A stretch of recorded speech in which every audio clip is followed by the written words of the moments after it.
आज हम विमाओं के दोषों का अध्ययन करेंगे।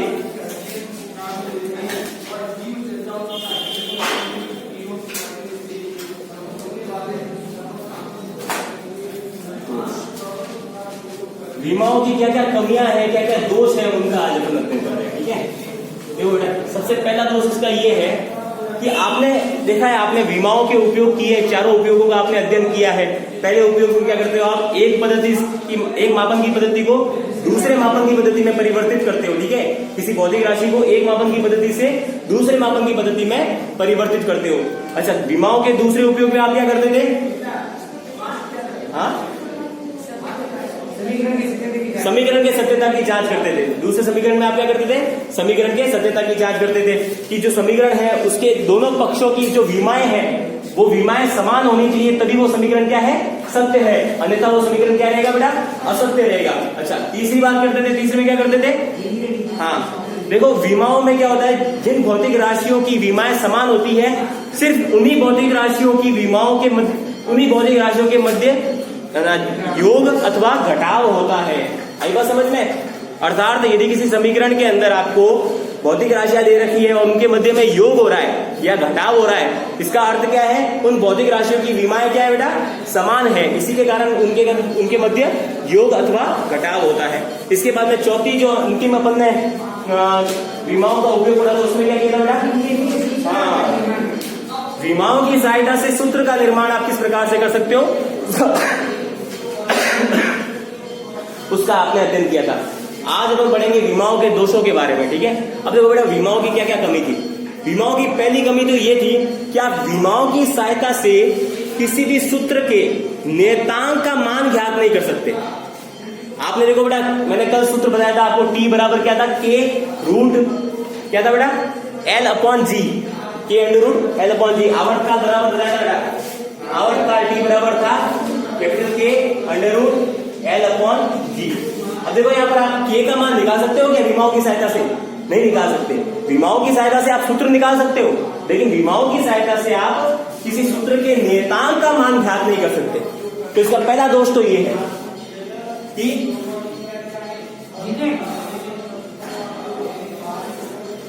विमाओं की सहायता से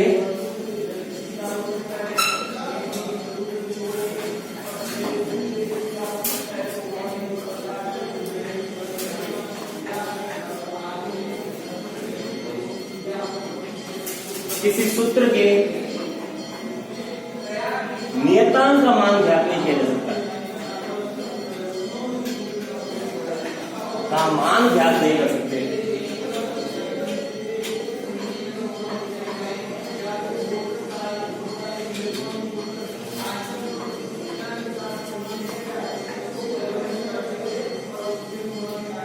पहला तो इसका दोष यह है कि विमाओं की सहायता से आप किसी भी सूत्र के नियतांक का मान ज्ञात नहीं कर सकते। अच्छा, इसके दूसरे दोष की बात की जाए तो दूसरा दोष क्या होता है बेटा? देखो, आपने ना विमाओं का जो चौथा अनुप्रयोग पढ़ा था, विमाओं के चौथे उपयोग का आपने अध्ययन किया था, उसमें आपने क्या बात की थी बेटा? कि विमाओं की सहायता से हम सूत्र की उत्पत्ति करते थे, सूत्र का मान निकालते थे। ठीक है, तो इसका एक और दोष ये है कि हम सिर्फ उन्हीं सूत्रों का मान निकाल सकते हैं जो सूत्र जोड़ अथवा घटाव के रूप में नहीं हो। अर्थात यदि किसी सूत्र के अंदर भौतिक राशियों का योग या घटाव हो रहा है तो उन सूत्रों को विमाओं की सहायता से ज्ञात नहीं किया जा सकता। दूसरा दोष क्या है इसका? यदि किसी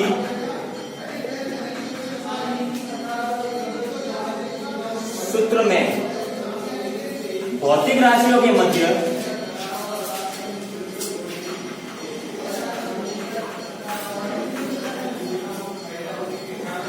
योग अथवा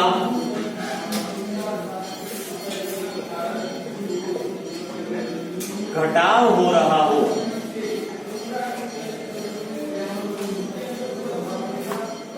तो सूत्र को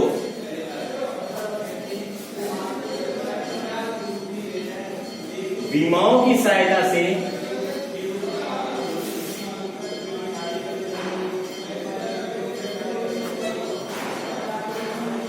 ज्ञात नहीं किया जा सकता है।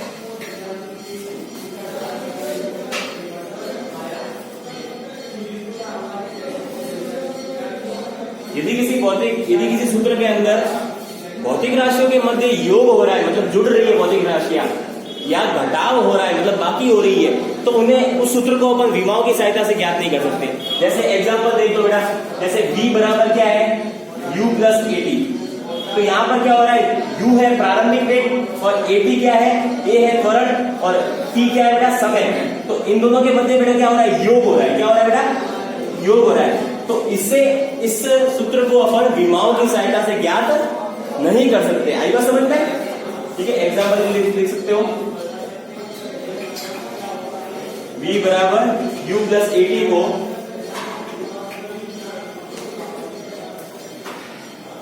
विमाओं की सहायता से ज्ञात नहीं किया जाता।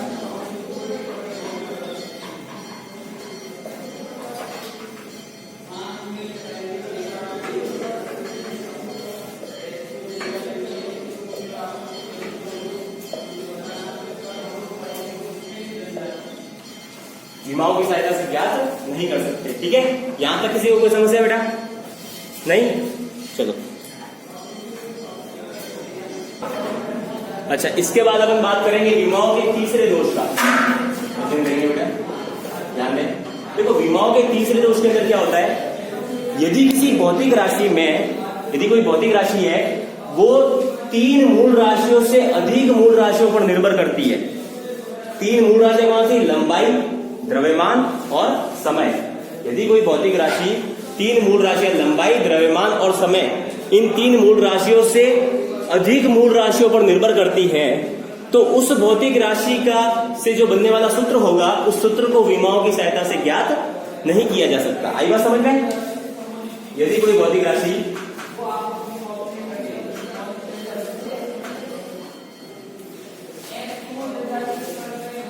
राशि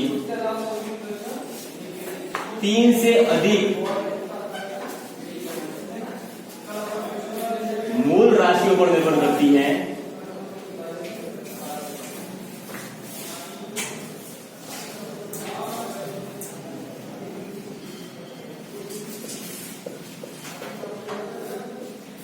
तो उससे बनने वाले सूत्र को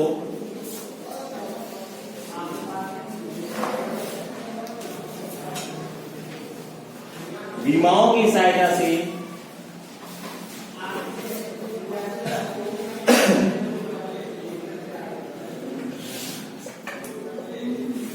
ज्ञात नहीं किया जा सकता।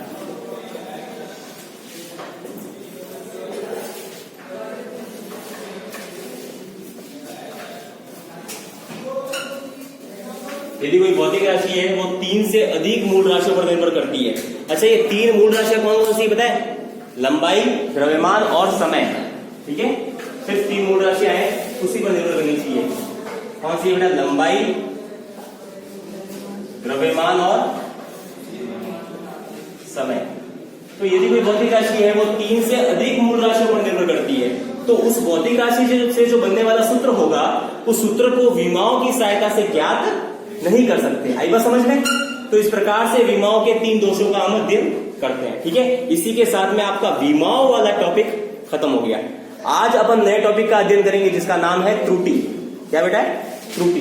तो आज अपन नए टॉपिक का अध्ययन करेंगे त्रुटि। ये लिखना तो नहीं है किसी को भी?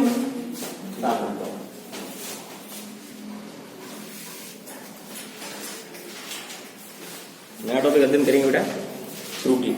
अच्छा बेटा, त्रुटि क्या होता है? कौन बताएगा मुझे? मैं पहले पढ़ा चुका हूं वैसे। त्रुटि क्या होता है?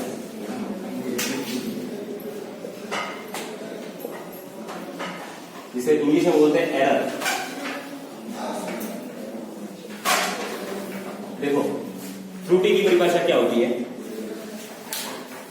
देखिए, कोई भी भौतिक राशि होती है ना, उसका मान किस प्रकार से निकाला जाता है? एक तो उसका वास्तविक मान होता है। ठीक है, कोई भी भौतिक राशि है उसका एक तो वास्तविक मान होता है, और एक मान वो होता है जो हम प्रयोगों द्वारा ज्ञात करते हैं।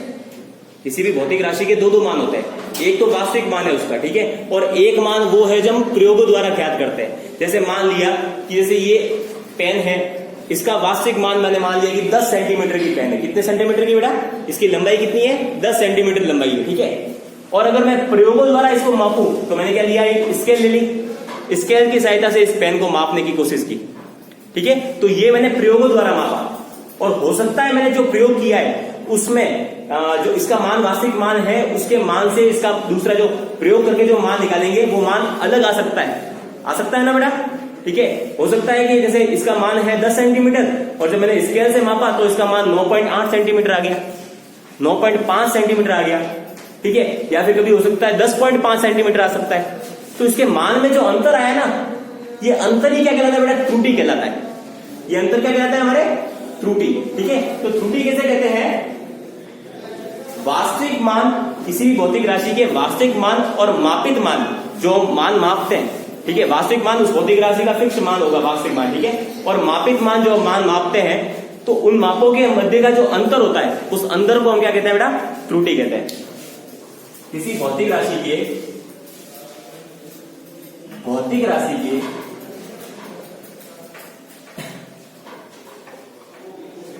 वास्तविक मान व मापित मान के अंतर को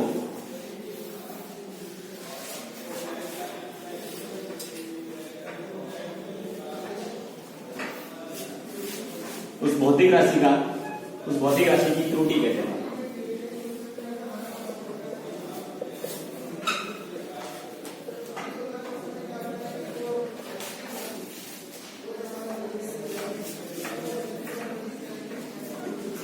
भौतिक राशि के वास्तविक मान और मापित मान का जो अंतर होगा वो भौतिक राशि क्या कहलाएगी बेटा? त्रुटि कहलाएगी। कोई भी भौतिक राशि हो, उसका वास्तविक मान हमें पता होता है, फिक्स मान होता है बेटा। ठीक है, और मापित मान जो मान हम मापते हैं उन दोनों का जो अंतर होता है वो उस भौतिक राशि का क्या कहलाता है बेटा? त्रुटि कहलाती है। ठीक है, चलो अच्छा, अब हम बात करते हैं त्रुटि। इसका फॉर्मूला किस प्रकार से होगा, किस प्रकार से हम इसे निकाल सकते हैं, सूत्र क्या होगा बेटा इसका? देखो, तो त्रुटि बराबर होती है वास्तविक मान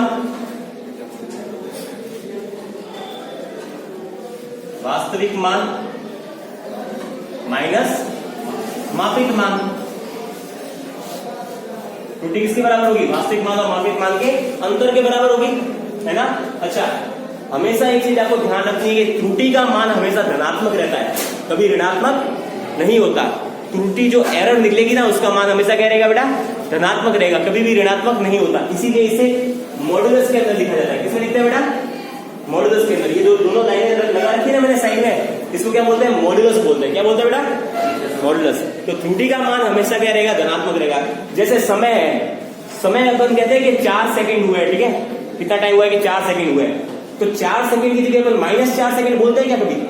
कि माइनस का 4 सेकंड हो गया है, माइनस के 2 घंटे हो गए, ऐसा कभी बोलते हैं क्या? समय का मान हमेशा धनात्मक रहता है। दूरी का मान, जैसे यहां से 10 किलोमीटर दूर कोई गांव है तो दूरी का मान क्या रहेगा? धनात्मक ही रहेगा। कभी भी दूरी का मान ऋणात्मक रहता है क्या? नहीं रहता। आई बात समझ में? तो ये कुछ भौतिक राशि है जिनका मान हमेशा धनात्मक रहता है। ठीक है, तो उसी प्रकार से त्रुटि भी एक ऐसी भौतिक राशि है जिसका मान हमेशा क्या रहेगा बेटा? धनात्मक रहेगा। तो धनात्मक रखने के लिए इसके साथ दोनों तरफ क्या लगाते हैं? मॉडुलस लगाते हैं। तो मॉडुलस क्या करता है? अगर इसका मान अगर ऋणात्मक आ भी गया अंदर तो उसे ये क्या कर देगा बेटा? धनात्मक कर देगा। आई बात समझ में? जैसे एक एग्जाम्पल से इस चीज को समझते हैं, एग्जाम्पल से समझते हैं बेटा।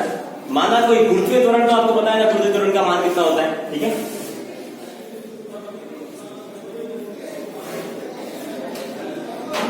गुरुत्वीय त्वरण है, ठीक है, गुरुत्वीय त्वरण जी, इसका वास्तविक मान होता है 9.8 मीटर बटा सेकेंड स्क्वायर, ठीक है। अच्छा, मैंने प्रयोगों द्वारा इसका मान वापस निकाला है, ठीक है, और उसका वो क्या हो गया? ये तो हो गया इसका वास्तविक मान। क्या हो गया बेटा? वास्तविक मान। और मैंने प्रयोगों की सहायता से इसका मान निकाला, जो इसका मापित मान होगा वो क्या होगा बेटा? माना इसका मापित मान क्या आ रहा है हमारे पास में?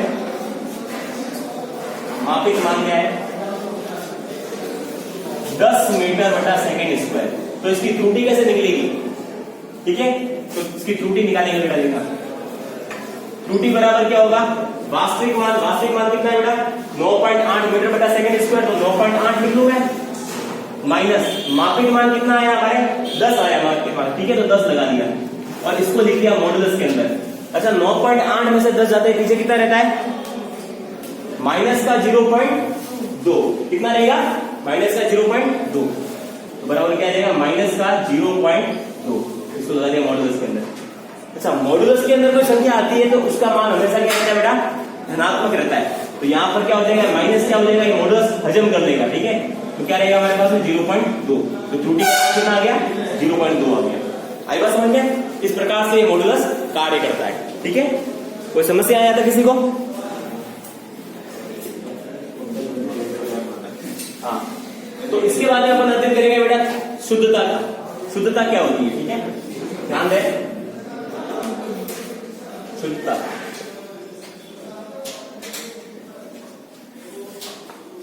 त्रुटि में जो अपन वास्तविक मान और मापित मान की बात करते हैं तो वास्तविक मान और मापित मान के मध्य की अधिकतम निकटता शुद्धता कहलाती है।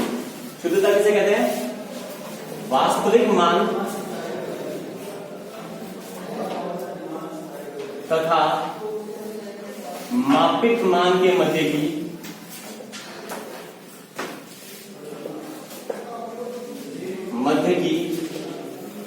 अधिकतम निकटता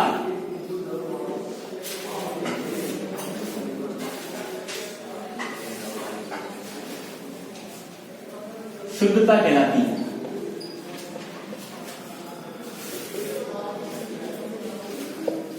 वास्तविक मान और मापित मान के मध्य की अधिकतम जो निकटता होगी ठीक है वो क्या कहलाएगी शुद्धता कहलाएगी। शुद्धता का सूत्र क्या होता है जैसे त्रुटि है त्रुटि समानुपाती होती है 1/शुद्धता के। त्रुटि समानुपाती होती है 1/शुद्धता के। इसे एग्जांपल से हम इस प्रकार से समझ सकते हैं कि माना एक गुरुत्वीय नेतांक है। गुरुत्वीय नेतांक का वास्तविक मान कितना होगा? गुरुत्वीय नेतांक का वास्तविक मान है 9.8 मीटर/सेकंड स्क्वायर।